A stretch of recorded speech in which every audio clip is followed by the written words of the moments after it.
What's Going On se llama esta canción de Marvin Gaye. O sea, ¿qué está pasando? Esa es una buena pregunta para nuestra invitada de este momento en Mesa Central por la pantalla del 13, en T3 en vivo, en simultáneo con Tele 13 Radio, en todas nuestras plataformas. La ministra del Interior y Seguridad Pública, Carolina Toá. Ministra, muchísimas gracias por la gentileza de estar aquí esta mañana. Gracias, Iván, por la invitación. Hace 7 días, justo en este programa, estábamos reaccionando recién a las primeras informaciones del asesinato de la, en ese momento, sargento Rita Olivares, que se intuyó ya desde el primer momento, probablemente el gobierno también lo sintió así, iba a ser una cuestión impactante, pero que cambió directamente la agenda política de la semana. Fue realmente un evento no solo desafortunado, desgraciado, criminal, sino que además con implicancias políticas muy profundas en un sentido, ¿no? Bueno, por supuesto, hay muchas razones para eso. Creo que el hecho de que este homicidio haya sucedido a pocos días de la muerte del cabo Salazar resonó en la sensibilidad de todos los chilenos y las chilenas. El hecho de que fuera una sargento mujer, creo que también es uno de los temas, porque no es la primera, pero es una de las primeras mujeres mártires que tenemos en Carabineros. Y creo que también por la forma en que fue este homicidio, que fue particularmente cobarde, particularmente violento, porque se le disparó a esta patrulla a su llegada, antes de que pasara nada. O sea, fue recibida a balazos. Claro. Y fue particularmente ingrato y doloroso porque se trataba de un procedimiento en el cual, a diferencia de muchos otros, las policías fueron con un vehículo que tiene bastante protección, un vehículo que está en principio preparado para recibir ese tipo de balazos, con blindaje, que tiene la materialidad que tiene, permite que esas balas se paren, pero la bala entró igual porque entró por la rendija de la puerta. Entonces, todos esos factores creo que nos pillan además en medio de muchos debates abiertos legislativos que vienen de hace tiempo. No es efectivo que estos debates se abrieron ahora. Hace tiempo que se está discutiendo, que el Parlamento y el Gobierno estamos planteando ideas de cómo enfrentar este tema, y creo que la sensibilidad de la semana hizo que se buscara también resolver de manera acelerada debates que no son fáciles de resolver y estamos viendo, digamos, que es así, porque han aparecido muchas tensiones en torno a esa discusión. Y sobre eso, había ayer un artículo en el Diario del Mercurio, y las columnas de opinión de hoy día también debaten sobre lo mismo, que se ha legislado muy apresuradamente, que esta legislación de matinal, porque se responde muy a la sensibilidad de la opinión pública, que es epidérmica, pero al mismo tiempo cambiante. Por otra parte, la pregunta es, ¿qué podía hacer la política si no reaccionar de una vez por todas con una tramitación ligera, rápida, de cosas que estaban, como dice usted, discutiéndose hace ya un montón de tiempo? Bueno, esos días, el fin de semana de la muerte de la sargento Olivares, se discutió qué hacer. Como Ejecutivo éramos partidarios no de hacer una semana de sesiones extraordinarias, sino un calendario de varios meses para despachar un conjunto de proyectos. Es la idea de su mesa de seguridad, digamos. Sí, y bueno, y lo vamos a hacer igual, lo estamos hablando con los presidentes de ambas cámaras, pero bueno, primó la idea, las bancadas decidieron, los comités, digamos, estas sesiones extraordinarias en la semana, y la verdad es que varios de los proyectos que se trataron estaban ya muy maduros, no era problemático, pero particularmente en este proyecto, Naín Retamal, que eran 2 proyectos que se juntaron los parlamentarios, estaba pendiente la inclusión de un proyecto de ley que tenemos acuerdo de presentar la primera semana de abril, que es el proyecto de reglas de uso de la fuerza. Y ese proyecto iba a llevar la propuesta del gobierno en materia de protección a las policías. ¿Ya no es necesario ese proyecto si es que Naín Retamal se aprueba? A ver, lo que pasa es que, dado que esto se decidió adelantar, ¿no?, y tramitar muy rápido Naín Retamal, el Ejecutivo decidió que lo que tenía previsto para ese proyecto, que era un proyecto mucho más orgánico, que incluía las reglas de uso de la fuerza, eso es muy importante, Iván, porque las reglas de uso de la fuerza son las que les dicen a los policías cuándo actuar, cómo actuar, qué elementos considerar, ante qué resistencia ocupar, qué tipo de armamento. Eso hoy día existe, pero no tiene rango legal y muchas veces no es considerado por los tribunales porque exactamente no tiene un rango equivalente al de la ley, entonces tiende a ocuparse solo la ley penal, incluso el Código de Justicia Militar, que es el que regula realmente los procedimientos policiales. Hace un tiempo se ocupa muy poco porque ya los tribunales militares no son los que actúan, sino los tribunales civiles cuando hay civiles implicados, pero la ley material sigue siendo la del Código de Justicia Militar, sin embargo se ha tendido a no ocuparla y ocupar solo el Código Penal. Entonces el Ejecutivo planteaba para toda esta temática una ley bastante amplia, además discutida con el conjunto de las bancadas, pero tuvimos que sacar toda la parte que se refería a protección de las policías y transformarla en una indicación para la ley Retamal, que la pudimos presentar en el Senado. En la Cámara no se podía porque el trámite en que iba este proyecto en la Cámara ya no dejaba meter indicaciones. Ahora, eso hace que ocurra esta paradoja, que es que usted, el gobierno, le pide a sus parlamentarios que vote a favor de la ley Nain Retamal para que pase al Senado y se puedan hacer estas indicaciones, a sabiendas de que, como dijo usted, como dijo el ministro Cordero, esta ley tenía, en su redacción actual, tiene problemas. Así es. Y eso provoca la molestia del Partido Socialista. Pero vamos a ir al tiro a eso. Pero, ¿qué es lo que va a pasar exactamente entonces en la comisión y en la sala del Senado esta semana con ese proyecto? Bueno, exactamente va a pasar lo que decidan los señores y señoras senadoras que pase. ¿Pero qué debería pasar? ¿Qué debería pasar? ¿Y qué propone el Ejecutivo que pase? Que este proyecto, Nain Retamal, que va en una dirección, digamos, que es necesaria, que es tener reglas más claras que protejan a las policías cuando actúan y que les entreguen normas que sean parámetros más nítidos de los que hay actualmente, se apruebe, pero se apruebe con cambios respecto a lo que se votó en la Cámara de Diputados, porque efectivamente como está planteado en la Cámara tiene problemas, y el principal problema que tiene es que establece en el Código Penal, que no es la norma que regula el rol de la policía, sino que de todas las personas, establece una presunción legal demasiado amplia de que la fuerza se ocupó correctamente. Entonces, el Ejecutivo es partidario de avanzar en una dirección similar, pero más quirúrgica, más específica, y en la ley que corresponde, que es el Código de Justicia Militar. Pero además hay algo más, Iván, que es un poco técnico, pero yo creo que como estamos discutiendo esto todo el día, es bueno que lo discutamos bien. Nosotros no tenemos en Chile como problema el que carabineros o policías en general sean condenados por hacer uso de la fuerza habiéndola empleado correctamente, los tribunales igual los condenen. Hoy día no tenemos casos de ese tipo, no tenemos cumpliendo condenas en la cárcel carabineros que uno diga, pucha, debieron haber sido declarados inocentes y en cambio los condenaron. Lo que sí tenemos todos los días son carabineros que en el cumplimiento de su deber hacen uso de su arma y el día siguiente se levantan imputados. Y el día subsiguiente están suspendidos. Y muchas veces con sus remuneraciones también suspendidas. ¿Y eso, es porque es un criterio de la Fiscalía? Sí, es un criterio de la Fiscalía. A veces la Fiscalía no lo hace, pero muchas veces sí lo hace. Por ejemplo, este caso que fue bastante resonante a finales de noviembre, inicios de diciembre, de un caso que todos vimos como legítima defensa porque además estaba grabado, el carabinero al día siguiente amaneció imputado. Que es la persona que le iba a tirar un bloque de cemento. Exactamente. Un carabinero que le dispara en las piernas. Exactamente. Amaneció imputado y de consecuencia muchas veces la institución también suspende las remuneraciones. Ahí tenemos que actuar porque cuando un carabinero actúa mandatado por el Estado y muchas veces actúa no solo con el derecho de actuar, sino con el deber de actuar. El deber de actuar. Entonces, uno no puede poner a un funcionario público en una posición en que por cumplir tu deber, inmediatamente, automáticamente te imputen y te suspendan. O sea, no podemos pedirles un ser humano. Entonces, eso tenemos que cambiarlo. Y el proyecto del Ejecutivo pone mucho más el acento en esa parte que en esta presunción general que genera muchos problemas. De hecho, ya han aparecido bastantes críticas a esa propuesta y además no resuelven dónde está la verdadera dificultad, que es en esta otra dimensión.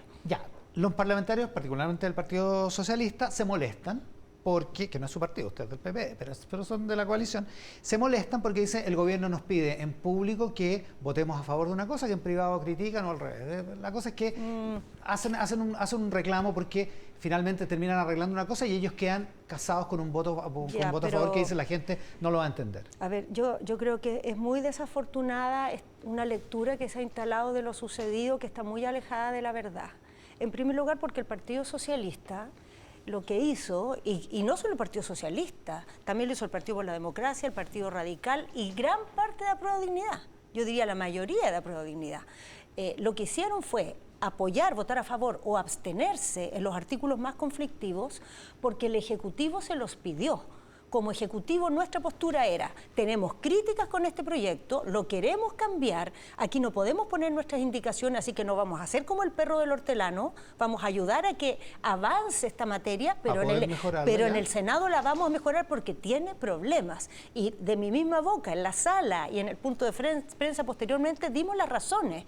Es una presunción demasiado amplia que da espacio o permite que se genere la idea de que va a haber protección también en casos en que haya uso abusivo de la fuerza y no podemos permitir que nos caigamos para ese lado. Entonces, los parlamentarios socialistas sabían eso, los diputados socialistas sabían por supuesto, eso. lo que pasa Por es que están reclamando lo que pasa es que el debate público, Iván, en esto hay una manera de enfrentar estos temas de la que tenemos que salir definitivamente si no queremos estar entrampados en los temas de seguridad.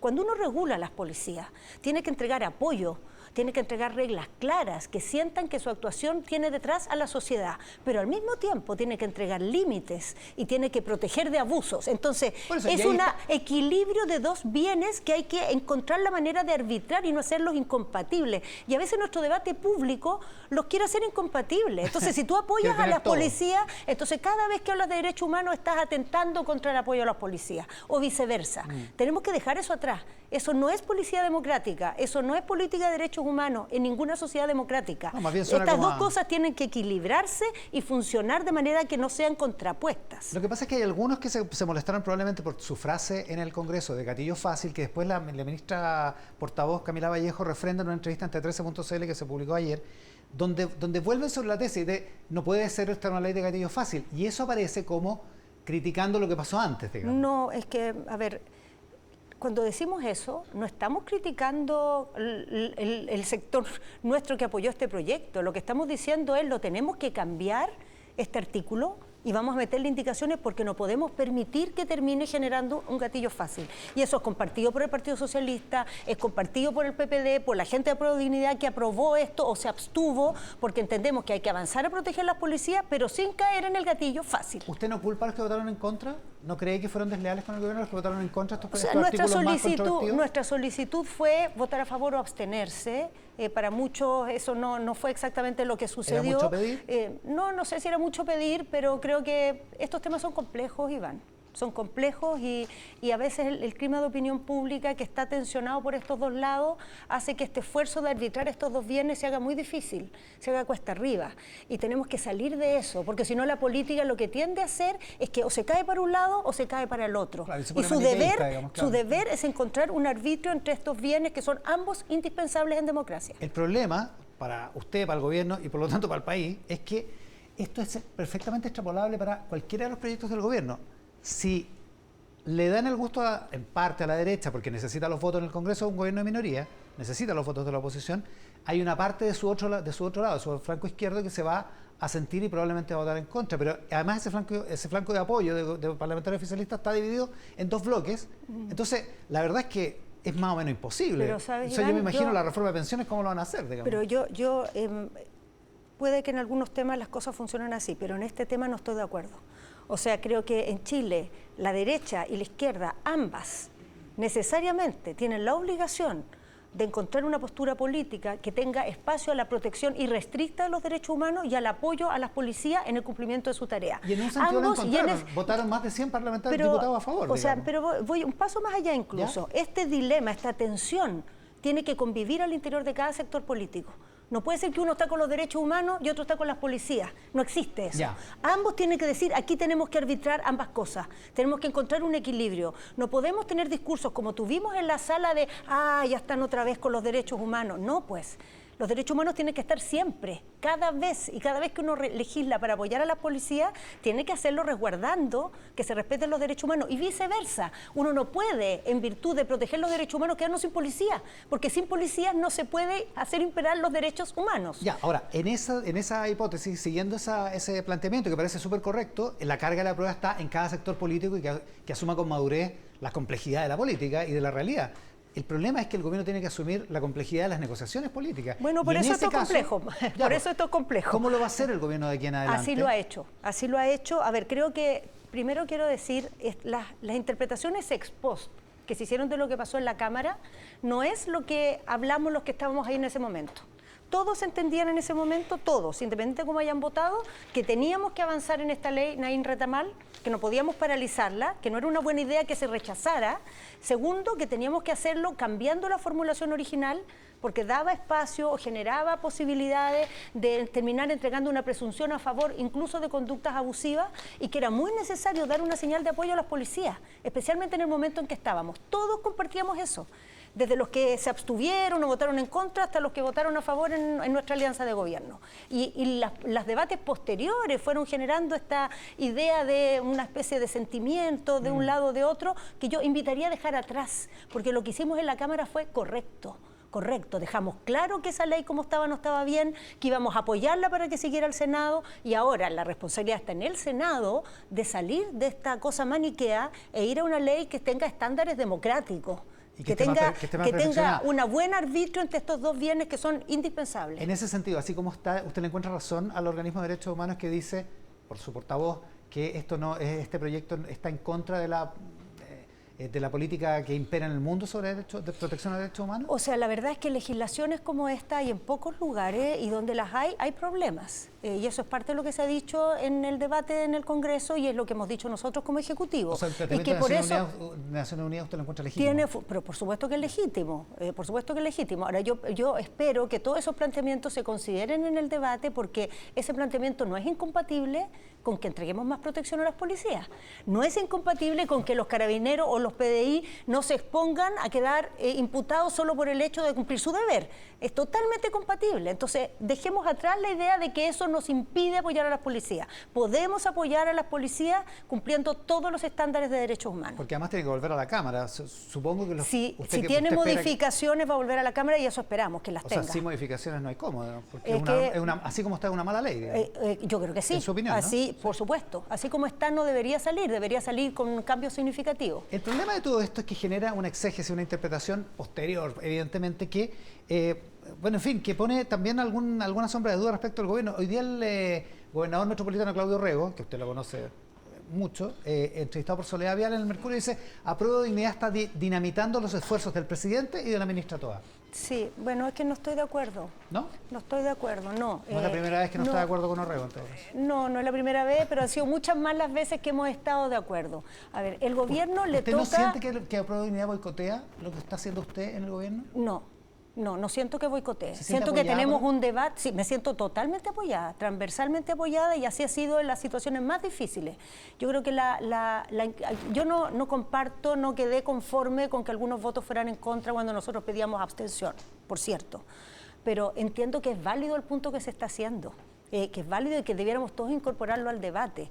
Y que cuando hacemos las cosas, las presentamos en estos términos, que plantear esta aprehensión es como boicotear el esfuerzo de apoyo a las policías, les damos la señal a las policías que no debiéramos darle, y es que hay discordia sobre el apoyo a las policías, porque yo creo que no la hay. O sea, en este momento en la sociedad chilena, en que gran parte de distintos sectores políticos y de la sociedad misma, hace años atrás, estaban en una postura de mucha distancia con la institución, de mucho cuestionamiento en la institución, por diversas razones, no porque se les ocurrió, sino porque hubo abusos en la época del estallido, porque hubo casos de corrupción, Bueno, esa sensación de mucha distancia con la institución hoy día ha cambiado transversalmente. Y hoy día se cree que hay que generar condiciones para que las policías se sientan apoyadas. Eso no puede ser a costa de que nos olvidemos de que existe el riesgo de los abusos o de la corrupción. Ministra, Hay que encontrar una forma, y eso es lo que está buscando hacer nuestra alianza de gobierno, de hacer convivir estos bienes. Los que se van por un lado, por otro, sin entender la tensión, creo que no están haciendo un flaco favor al esfuerzo de tener policías democráticas y de tener políticas de seguridad que cumplan todos los estándares que la sociedad espera, de eficacia y de respeto a los derechos humanos. A propósito de molestia, ¿usted entiende la molestia del Partido Comunista por lo que ellos llaman una especie de contradicción del presidente el miércoles pasado, el 29 de marzo, cuando él va a la escuela de suboficiales? La tercera le puso que era un arengazo, pero hubo una conversación y un diálogo del que se filtraron algunas cosas respecto a lo que les dijo a los carabineros que iban a salir en la noche a cuidar los desmanes del Día del Joven Combatiente, donde el presidente les dijo eso, precisamente, que el orden público y el cuidado del orden público no tenía por qué estar en contra del respeto a los derechos humanos. Y después el presidente va en la noche, aquí en Los Leones, en Providencia, muy cerca de acá, al homenaje de los tres militantes comunistas degollados en el 85, que fueron secuestrados un 29 de marzo, dos de ellos, José Manuel Pará y Manuel Guerrero. Y el Partido Comunista expresó su molestia sobre eso. Dijo que había una contradicción ahí, que probablemente que las dos cosas coinciden en una fecha no puede ser, y que la visita a Carabineros tendría que haber sido otro día. A ver, yo entiendo la sensibilidad que hay detrás de eso. La subjetividad, puedo ser empática con ella, puedo hasta compartirla, pero políticamente no comparto en lo más mínimo ese juicio al revés. Diría que lo que hizo el presidente ese día es mandar un mensaje muy contundente. Aquí se apoya a las policías, pero se apoya a policías para la democracia, policías que acatan la legalidad, no policías que secuestran, que degüellan, no policías que atacan al pueblo, policías que defienden al pueblo. En el fondo no hay ninguna contradicción, al contrario, lo que hay es una idea de lo que son las policías y de lo que no pueden nunca ser. Y por eso el presidente, el mismo día que apoya a policías que funcionan en democracia, expresa todo su rechazo a policías que secuestraron y degollaron. Creo que eso es lo que uno quisiera de un gobernante democrático, ¿ah? Ser capaz de incluir sin contradicción, sin que haya que dar ninguna explicación, esos conceptos como un solo concepto. Ministra, volvamos al asunto del contexto. Usted decía recién que el clima en el país ha cambiado y que ahora se apoya mucho más la labor decidida de Carabineros y que ojalá nos proteja de la delincuencia. La ministra portavoz dijo esta semana una frase muy que llega a ser como palmaria en su practicidad, digamos. Hoy nos toca gobernar. Y hay muchos que se preguntan hoy día, probablemente algunas de las columnas de hoy día las habrá leído, pero hay muchas preguntas dudas respecto de si esto es un problema de contexto y de que hoy les toca gobernar, y que cuando sean oposición van a pensar de otra manera, o van a volver a pensar como pensaban hace 3 años algunos dirigentes del gobierno, o es una convicción profunda, un cambio profundo en términos de las opiniones y de la mirada que tiene el país, el gobierno sobre, por ejemplo, Carabineros. A ver, yo no creo en esto realmente, que ni la ministra Vallejo ni su sector Apruebo Dignidad estén representando algo muy distinto de lo que ha sido la evolución de la opinión ciudadana en Chile respecto a las policías y respecto a cómo hemos ido mirando nuestros desafíos. Porque hay que recordar que esa época de amplios cuestionamientos a la labor policial, esto no era un tema que Apruebo Dignidad o la ministra Vallejo tenían ese discurso. Ese era el clima de opinión pública que había en el país en su conjunto, ¿no? Era una época en que el país estaba reaccionando a cosas que pasaron en Chile, que no se inventaron. Si un carabinero disparaba, era culpable. Esa era la subjetividad que había, esa era la sí. subjetividad que había, y esa subjetividad se había ocasionado porque había habido unos casos muy alevosos de abuso policial, porque había habido casos de corrupción, porque había habido el caso Huracán. Entonces, la sensibilidad de la sociedad, el punto de vista en que estábamos parados era muy crítico a partir de eso. Y yo creo que con el pasar de los años hemos ido viendo que eso generó un debilitamiento de la acción policial que tuvo consecuencias también dramáticas, ¿no? También dramáticas en el sentido de que la efectividad, la capacidad de ponerle cara a la delincuencia empezó a verse las consecuencias de que esto se debilitara, de la falta de legitimidad de la actuación policial, cómo eso impactaba en nuestra vida cotidiana. Y creo que como sociedad, no solamente un sector político, hemos ido encontrando, o debiéramos ir encontrando, más bien debiéramos, Iván, porque todavía quizás no lo encontramos, esta idea de que las policías hay que apoyarlas, que sin policías no hay democracia, que sin policías no hay derechos humanos, pero que ese apoyo tiene que ser con altos estándares, con límites, con exigencias, con rendición de cuentas. Creo que eso es una maduración democrática como sociedad, no de un solo sector, como conjunto. ¿Y usted cree que en dirigentes que hace no tanto tiempo consideraban culpable de inmediato a un carabinero, fuera como fuera el incidente y con pocos antecedentes, ahora, al cambio que hay ahora, ¿es un cambio profundo, es un cambio permanente? No yo creo que cuando sean oposición van a querer refutar Carabineros de nuevo. Absolutamente sí, es un cambio profundo. En primer lugar porque además estamos mezclando peras con manzanas, Iván. Yo creo que aquí también se ha abusado un poco en el debate público, porque una cosa es la acción policial en el marco de la protesta social, y otra cosa es la acción policial respecto a la criminalidad o al crimen organizado. O sea, nunca en Chile ha habido una crítica de abuso de cómo la policía actúa frente a la criminalidad. Y extrapolar la idea de que cuando se acusaba abuso policial en las marchas, es lo mismo de decir que no actúen los policías ante un criminal que está con una pistola. Eso nunca fue parte del debate. El debate que tuvimos en Chile fue respecto al orden público. Claro, porque la criminalidad estaba encapsulada en otro lugar, digamos, pero por decir, público, sí. Hubo un debate en el tema de orden público y de la protesta social, y creo que en eso también ha habido una evolución. Claro, que es el incidente del Cerro Santa Lucía a principios del gobierno, digamos. Exactamente. Cuando un carabinero dispara porque un grupo escolar es... Exactamente. Ahí estaba el el debate, pero nunca ha estado puesto en cuestión que Carabineros haga uso de sus armas, que Carabineros actúe prontamente, que Carabineros esté empoderado frente a la criminalidad. El debate estaba situado en otra cosa y es un debate que también ha evolucionado. Sí, pues sin duda, pero en el caso de Panguipulli, el malabarista con los sables, eso no era un problema de orden público, no, eso no era una protesta política en rigor, digamos. No, no, bueno, un poco, pero no. Un poco, podría ser, tampoco es delincuencia, digamos, no, es una cosa limítrofe. Pero efectivamente ahí hubo, o sea, la vicepresidenta de la Cámara decía, ¿cómo no quieren que lo quememos todo después de eso? Creo que claramente eso fue un error grave de apreciación, porque además en ese caso, creo que un buen caso de lo que yo mencionaba antes, finalmente fue declarado inocente el carabinero. Ministra, a propósito de lo que hablábamos del Partido Comunista y que usted entiende la subjetividad de lo del 29 de marzo y los asesinatos de militantes comunistas y de los hermanos Vergara Toledo, que eran militantes del MIR, esta tarde el presidente da de inicio, hace un primer hito respecto de la conmemoración de los 50 años del golpe de Estado. ¿Qué es lo que podemos esperar y cuál va a ser la postura finalmente del gobierno en términos de esa conmemoración? A ver, la conmemoración nos pilla en un año bien particular porque de alguna manera la sociedad chilena está intentando cerrar un ciclo, ¿no? A través del debate constitucional.